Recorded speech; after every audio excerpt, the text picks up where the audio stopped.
धनियों, मेरी बात सुनो। आप लोगों को रोना और विलाप करना चाहिए, क्योंकि आप पर विपत्तियां पड़ने वाली हैं।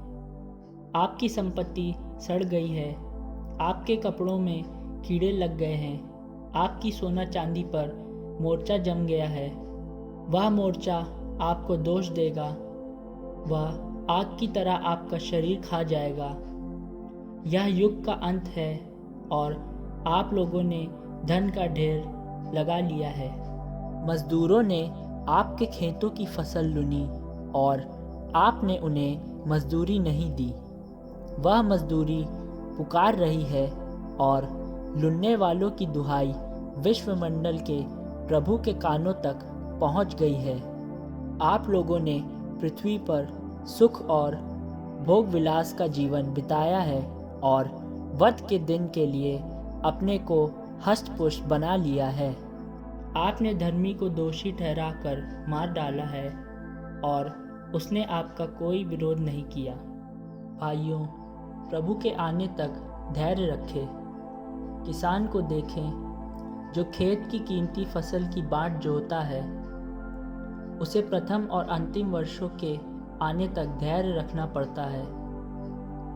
आप लोग भी धैर्य रखें, हिम्मत न हारें, क्योंकि प्रभु का आगमन निकट है।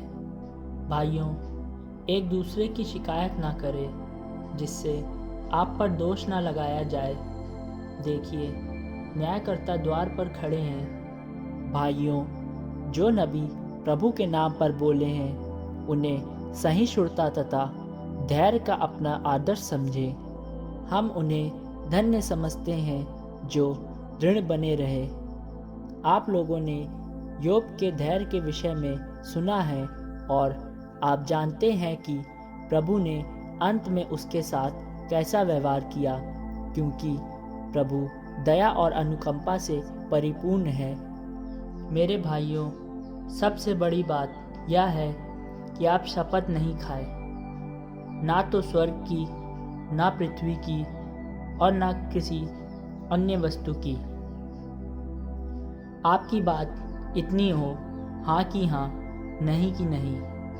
कहीं ऐसा ना हो कि आप दंड के योग्य हो जाएं। यदि आप लोगों में कोई कष्ट में हो तो वह प्रार्थना करे, कोई प्रसन्न हो तो भजन गाए, कोई आश्वस्त हो तो कलीसिया के अध्यक्षों को बुलाए और वे प्रभु के नाम पर उस पर तेल का विलेपन करने के बाद उसके लिए प्रार्थना करें। वह विश्वासपूर्ण प्रार्थना रोगी को बचाएगी और प्रभु उसे स्वास्थ्य प्रदान करेगा। यदि उसने पाप किया है तो उसे क्षमा मिलेगी। इसलिए आप लोग एक दूसरे के सामने अपने अपने पाप स्वीकार करें और एक दूसरे के लिए प्रार्थना करें, जिससे आप स्वस्थ हो जाए। धर्मात्मा की भक्तिमय प्रार्थना बहुत प्रभावशाली होती है। एलियस हमारी ही तरह निरे मनुष्य थे।